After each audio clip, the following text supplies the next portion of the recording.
Hey guys, welcome back to my channel, and if you're new, welcome. I am so happy you found us. Today here at Creativity and Inspiration, we are going to talk about artist trading cards and why you should make some.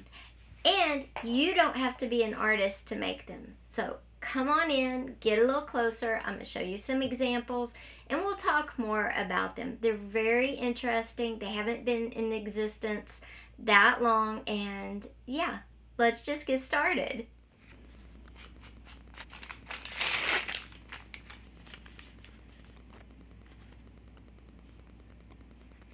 Okay guys, so artist trading cards are just like football trading cards, baseball trading cards, whatever, but they're for you. You make them. And the only rule that goes with artist trading cards is the size. They have to be 2.5 by 3.5 inches. That's it. That's the only rule. Everything else is totally up to you. And like I said, you don't have to be an artist to make them. But we'll talk about that more in a minute. Artist trading cards came into being in 1997 from a Swiss artist who started a challenge, and the artist trading card was born, or the ATC, and I'm going to show you some examples of some I've made. Now this one is definitely a painted trading card. It's a city shadowed, looking at it from like out across a field. Whoops. Okay, and I am an artist. I have art hanging in different galleries. I've won awards. This is a mixed media trading card. Again, super fun. You can see our base background there. And if you don't know what a base background, check out the video linked above. And I drew the little guy and cut him out and put him on there. And the title is Be an Odd Bird. And I just love this one. And then this one, because I'm a photographer, again, I've won awards. This is Henry. I took a photo of Henry, I cut it out, and I attached it to a card, and the background is just plain white, and I did some rub-ons all over the back, kind of like graffiti. And this is my photography artist trading card, or my photographer trading card. Now, like I said, there's only one rule. They have to be 2.5 by 3 inches big, okay? Now on the back, you do want to include certain information. You want to include a title, you want to include who the artist, photographer, whoever is, and you want to sign your name to it, and you want to include the date it was made. Now I like to include other notes, like on my odd bird here, my mixed media trading card, I included a note that said, embrace who you are and love yourself, okay? So you can include little notes. Maybe if you were on a trip, the name of the city you were in and the date. Or maybe if there's a sentimental reason, like this one I painted because I was missing Dallas. So there's a lot of things you could put in the notes on the back if you wanted to. On this one, I put the title as his name and his age at the time. I could have actually put his age down in the notes if I'd wanted to. Now you might be saying, well, that's good and fine, but I'm not an artist or photographer or mixed media artist. I'm a gardener, or I'm a seamstress, or I knit for a living, or I love to knit. I'm a potter. Okay, well, you know what? You don't have to limit yourself. You can create as many trading cards as you need to for all the things you are. An easy way to make a gardener one would be to get a seed packet, and you could put some base papers down on the back, you could put some paint, and then cut out all the seed packet stuff and fit it onto your 2.5 by 3.5 card, and there you have an awesome gardener card, right? And then on the back, instead of putting photographer or artist, you just put gardener, sign your name, the title. Oh, the title goes at top, sorry. You'd put the title, like if you wanted to say this one's Dill, so if you wanted to title it Dill, you would put gardener and sign your name and the date you made it, and then maybe in the notes why you made it, that herb or that vegetable or what flower.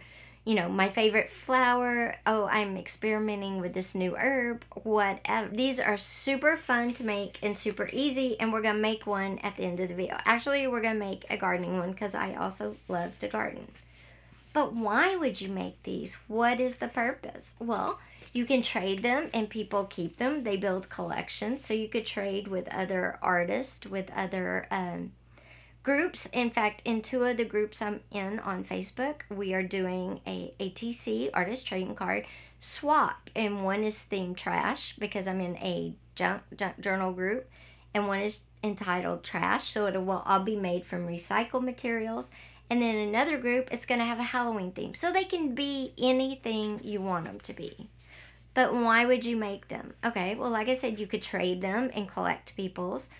You could use them as business cards or little, you could use them if you sell items as a little insert into the packages that you ship out. You could use them as calling cards. You could use them for many, many different things.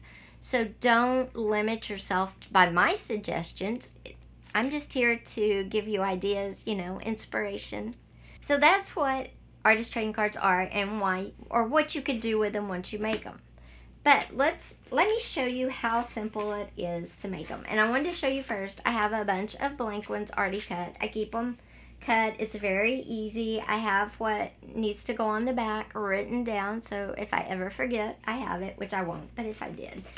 And these are some little cardstock papers that I had cut for something else.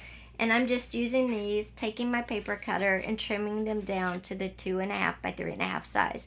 Remember, that is the only rule for an artist trading card or a gardener trading card or a seamstress, whatever you make it, a chef trading card, okay, is to be 2.5 by 3.5. Besides the size, anything goes. Okay, I'm going to make a gardener one, and I'm going to use the idea I told you before. So let me get some base papers out real quick and maybe a paint color just to zhuzh up the background a bit, and I'll be right back. Okay, so I'm back and I've got our base papers, which is like a book page, for me, some green stamps, a piece of map, some music paper, okay? That's my standard base papers to collage with. So what I'm going to do is just glue them on, and then I'm going to put a light coat of a paint, and I think because I'm going to use some green and some of this border, which is kind of a bluish color, I think I'll use a yellow base. So let me get a paintbrush and some paint, and I'll get all this glued on, and I'll be right back. Okay, so I got the base papers all glued down. I'm going to trim the edges up so I keep my 2.5 by 3.5 inch size. So there is the base I'm going to use. Now, like I said, I think I'll put just a light coat of yellow paint, and I have some acrylic paint. You could use watercolor paint. You can use whatever you are comfortable using, and I'm just going to put some book page kind of as a catch-all here.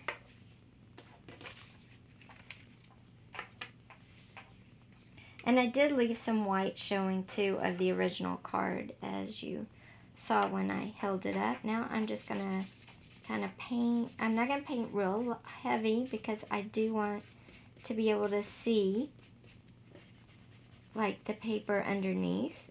And if you just spread acrylic out really thin, you can still see through it. Plus, I'm not going to cover it like 100%. I'm just kind of dabbing it kind of wildly. Okay.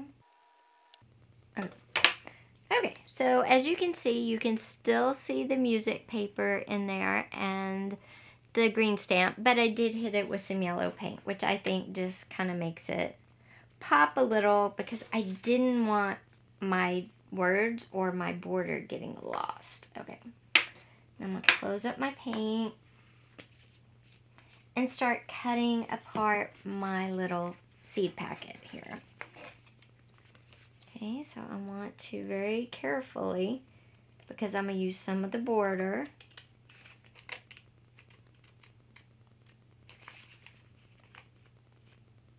I'm going to get the corner because I'm actually going to use like a corner and a side. And I'm just trimming this up because, like I said, I am a gardener too. And I want to make a gardener trading card. Now, if you were a seamstress and you wanted to take a picture of a special dress you made or pillow, home decor, definitely take a picture. You can take a picture of jewelry. You can take a picture of anything and put it on your artist trading card. That is perfectly fine, okay? So I'm going to glue it down.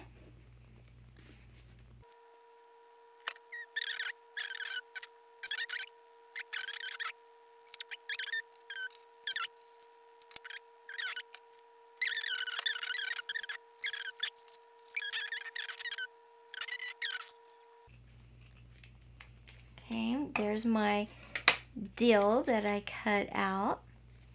And I'm going to put it sideways too. And I forgot to say, your artist trading card, gardener trading card, whatever, can be on the side. It can be vertical, or it can be like the ones I was showing you, horizontal. It doesn't matter. Whichever way you want to make them. But you know what? I'm not loving the yellow now. So let me go get some white and tone the yellow down. You know how you have an idea, and then when you have an idea, and then when you do it, sometimes it doesn't look quite how you want. I'm going to show you how easy. Don't get frustrated. Super easy to kind of just fix. We're going to put the white on heavier than we put the yellow for sure, but we're still not going to lose our paper. And it'll still have a yellow tint, but it'll be much muter. Yeah, I think I'm going to like that much better. It's going to be like a soft yellow and look more like daytime than that bright. It was just too bright. Was not loving it. Okay, let me put that back down. Put my paintbrush over here.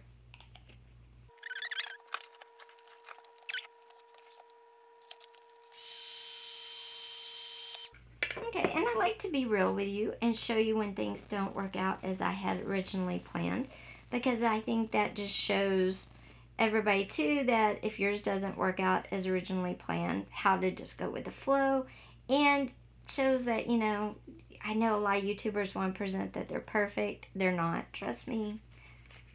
Magic of editing. Okay, and I've got to put the word deal on here somewhere. And that's all I'm going to do. And I think it looks super cute. Like I said, if you do jewelry, put a picture of your latest jewelry piece. If you do dresses, purses, you know, put pictures. If you do embroidery, you could actually do a tiny embroidery on the card itself. Even a border embroidery. Then a picture of some embroidery on it would look cute. Same with knitting. Okay. There we go. There is our gardener trading card. And then when it dries on the back, I will write title, which is dill. I will put gardener, sign my name, the date today, and then I'll make a note that I did dill because I'm getting ready to use dill for the first time in a dish. So pretty cool, right? So guys, I hope you enjoyed this video and learning about artist trading cards, what they are and what you can use them for. And remember, you don't have to be an artist to make artist trading cards. And if you'd like to see some ideas for holiday artist trading cards, leave the word holiday down in the comments below. Thanks for being here today with me, guys. Be sure and give this video a thumbs up. It really helps my channel grow. Also, if you'll hit that subscribe button and that little bell, I've got a lot of great videos and you don't want to miss out. I'll see you next time. Bye.